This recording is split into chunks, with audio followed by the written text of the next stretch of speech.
नमस्कार. सात जन्माची सतीश आणि प्रीती भाग 21 मध्ये तुम्हा सर्वांचं स्वागत आहे. सकाळची वेळ होती. प्रीतीच्या मोबाईलमध्ये अलार्म वाजला, पण तिला आधीच जाग आली होती. डोळे उघडताच तिचं हृदय जोरात धडधडू लागलं. आजचा दिवस वेगळाच होता. डान्स कॉम्पिटिशनचा मोठा दिवस होता. आरशात स्वतःकडे पाहताना तिला जाणवलं की चेहऱ्यावर थोडं टेन्शन स्पष्ट दिसतंय. एवढ्यात तिच्या रूमचा दरवाजा उघडला आणि नीता आत आली. हातात गरम कॉफीचा कप होता. गुड मॉर्निंग प्रीती, नीता हसत म्हणाली. प्रीती थोडं हसली, पण तिला चेहऱ्यावरची चिंता लपवता आली नाही. एवढं मोठं स्टेज, इतके प्रेक्षक. नीता, मला खूप भीती वाटते ग, असं प्रीती नीताला म्हणाली. नीता तिच्या शेजारी बसली, कॉफी तिच्या हातात दिली आणि शांतपणे म्हणाली, प्रीती रिलॅक्स, तुला माहिती आहे तू किती मेहनत केली आहेस. प्रत्येक स्टेपवर तू किती प्रॅक्टिस केली आहेस. डान्स म्हणजे फक्त स्टेप्स नाही, तर भावना असतात. तू जेव्हा स्टेजवर उभी राहशील तेव्हा फक्त संगीत ऐक. बाकी सगळं विसरून जा. आणि लक्षात ठेव, आम्ही सगळे तुझ्यासोबत आहोत. प्रीतीच्या डोळ्यात थोडं पाणी आलं होतं. ते पाणी पुसत ती नीताला म्हणाली, थँक्स. तुझ्यामुळेच माझं धैर्य टिकतंय. दोघी पटकन तयार होऊ लागल्या. साधा ड्रेस घालून, केस बांधून, चेहऱ्यावर हलकसा मेकअप करून त्या थेट कॉलेजच्या दिशेने निघाल्या. कॉम्पिटिशनच्या दिवशी कॉलेजचं रूपच बदललं होतं. गेटवर सुरुवातीला आज मोठी छानशी रांगोळी काढली होती. गेटवर रंगीबेरंगी फुगे लावले होते. आत येता सगळीकडे उत्सवाचा माहोल जाणवत होता. कॉरिडॉरमध्ये भिंतींवर डान्स कॉम्पिटिशन 2025 असे पोस्टर्स व बॅनर्स चिकटवलेले होते. कॅन्टीनच्या बाजूला स्टॉल्स उभारले होते. कुठे थंड पेय, कुठे स्नॅक्स, तर कुठे आईस्क्रीम. विद्यार्थ्यांच्या गडबडीने कॉलेज दुमदुमून गेलं होतं. आणि सर्वात सुंदर दृश्य म्हणजे स्टेजचं होतं. समोर लाल गालिचा पसरवलेला, मागे झगमगत्या पडद्यांनी सजवलेलं बॅकड्रॉप, वरती चमचमणाऱ्या लाईट्स आणि स्पीकरचा आवाज ऐकताच अंगात ऊर्जा यावी असा अनुभव होत होता. बाजूला फुलांच्या हारांनी सजवलेले स्टँड्स आणि रंगीबेरंगी फुगे हवेत तरंगत होते. जिथे नजर जाईल तिथे रंग, प्रकाश आणि उत्साह पसरलेला होता. जणू कॉलेज एखाद्या महोत्सवाने उजळून निघालं होतं. काही विद्यार्थी आधीपासून जागा घेऊन बसले होते, तर बॅक स्टेजमध्ये स्पर्धकांची धावपळ सुरू होती. कुणी मेकअप करत होतं, कुणी आउटफिट सांभाळत होतं, तर कुणी आरशासमोर शेवटची स्टेप सराव करत होतं. आणि प्रीती ही बॅक स्टेजमध्ये पोहोचल्या. आयोजकांनी त्यांचं स्वागत करून त्यांना ड्रेसिंग रूम दाखवली. ड्रेसिंग रूममध्ये प्रीतीने आपला ऑरेंज लेहंगा हळूहळू परिधान केला. तेवढ्यात दरवाजा उघडला आणि सोनाली, मनाली आणि इतर मैत्रिणी आत आल्या. वा प्रीती, तुझ्यासमोर तर बॉलिवूडची हिरोईन सुद्धा फिकी पडेल इतकी सुंदर दिसत आहेस, असं सोनाली म्हणाली. मनाली लगेच तिच्या मागे उभी राहिली आणि केसांमध्ये गजरा लावू लागली. थांब, बिंदली थोडी डावीकडे कर, अगदी परफेक्ट दिसेल, नीता काळजीपूर्वक म्हणाली. सोनालीच्या हातात लिपस्टिक होती. ती खट्याळपणे म्हणाली, हे घे, स्माईल दे, आजच्या दिवशी क्लिअर लुक हवाच.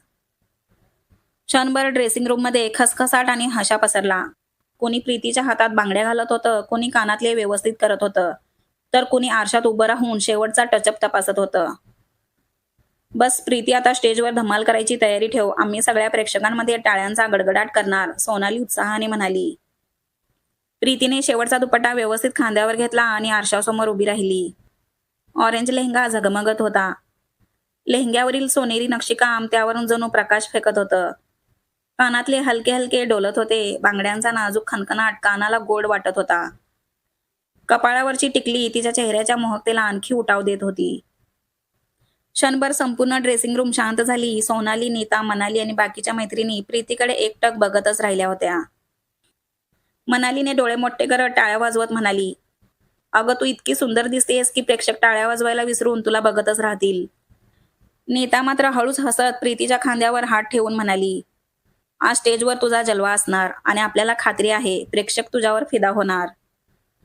सोनाली प्रीतीकडे पाहत दोन्ही हात कमरेवर ठेवून हसतच म्हणाली, नीता, प्रेक्षक फक्त फिदाच होणार नाही तर मुलांना तर खूळच लागेल प्रीतीचं. सगळ्या जोरात खळखळून हसल्या.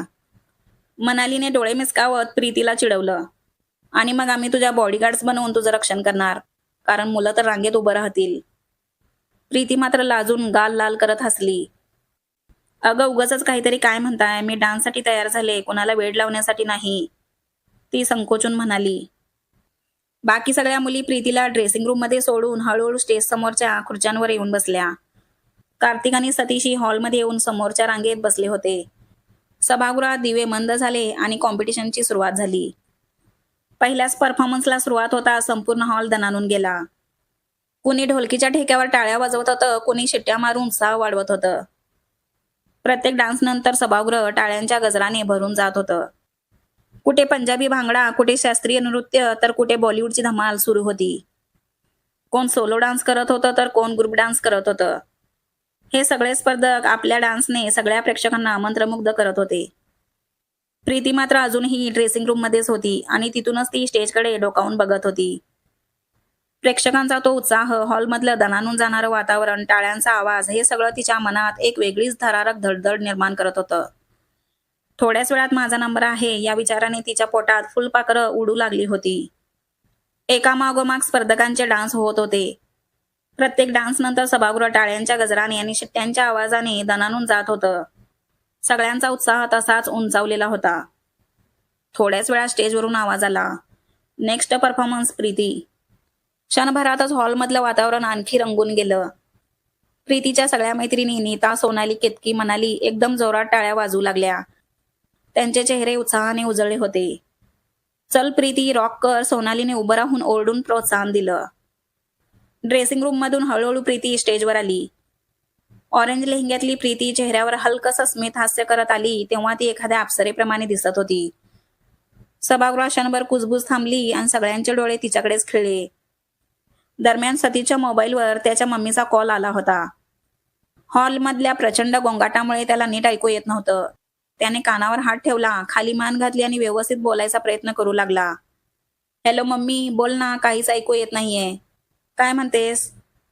तो कान गच्च धरून फोनवर बोलत होता.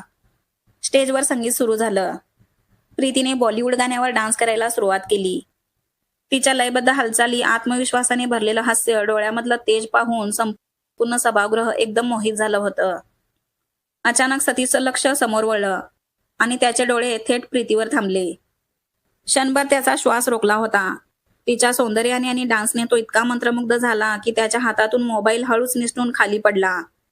कॉल अजून सुरू असतानाच फोन जमिनीवर आदळला. पण सतीशला काही जाणवलंच नाही.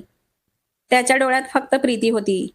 स्टेजवरील त्या प्रकाशझोतात ती जणू एखाद्या परीसारखी चमकत होती. सतीश तिला बघतच राहिला. बाकीचं जग, आजूबाजूचा गोंगाट, शिट्ट्या, टाळ्या, सगळं त्याच्यासाठी क्षणभर थांबलं होतं. त्याच्या चेहऱ्यावर एक अनोखं भाव उमटलं. आश्चर्य, कौतुक आणि थोडं काहीतरी वेगळं. जणू पहिल्यांदाच त्याने कोणाला इतकं सुंदर बघितलं होतं. हे सगळं कार्तिकच्या नजरेतून सुटलं नाही. त्याने सतीशकडे पाहिलं, तो कसा प्रीतीकडे हरवून गेलेला आहे. कार्तिक थोडा चकित झाला आणि मग त्याच्या ओठांवर एक खट्याळ हसू उमटलं. स्टेजवर प्रीतीचा डान्स शिगेला पोहोचला होता. तिची गती, तिची स्माईल, तिची एनर्जी एकदम अफलातून होती. सगळ्यांचा श्वास रोखून धरल्यासारखं झालं होतं. प्रीतीचा डान्स संपता सभागृहात सगळे प्रेक्षक जोरदार टाळ्या, शिट्या वाजवतात. सगळीकडे फक्त तिच्याच परफॉर्मन्सची चर्चा सुरू असते. प्रेक्षक अगदी जागेवरून उठून तिच्यासाठी टाळ्या वाजवतात. प्रीती हलकसं हसली आणि थोडासा श्वास घेत नम्रपणे वाकून तिने प्रेक्षकांना धन्यवाद केलं. पण सतीशसाठी मात्र तो क्षण थांबलेलाच होता. त्याच्या नजरेत अजूनही तिचं सौंदर्य चमकत होतं. प्रीतीचा डान्स होता. तिच्या सगळ्या मैत्रिणी बॅकस्टेज जातात. अगं प्रीती, तू तर अक्षरशः धमाल केलीस, मनाली डोळे मोठे करत म्हणते. नीता थोडी भावूक होत म्हणते, तुझ्या डान्सनं तर प्रेक्षकांना अक्षरशः खिळवून ठेवलं होतं. कुणाची नजर तुझ्यावरून हटतच नव्हती प्रीती. हे सगळं बघून असं वाटतंय की प्रीती, हा कॉम्पिटिशन तू जिंकणार, असं केतकी हसत म्हणाली.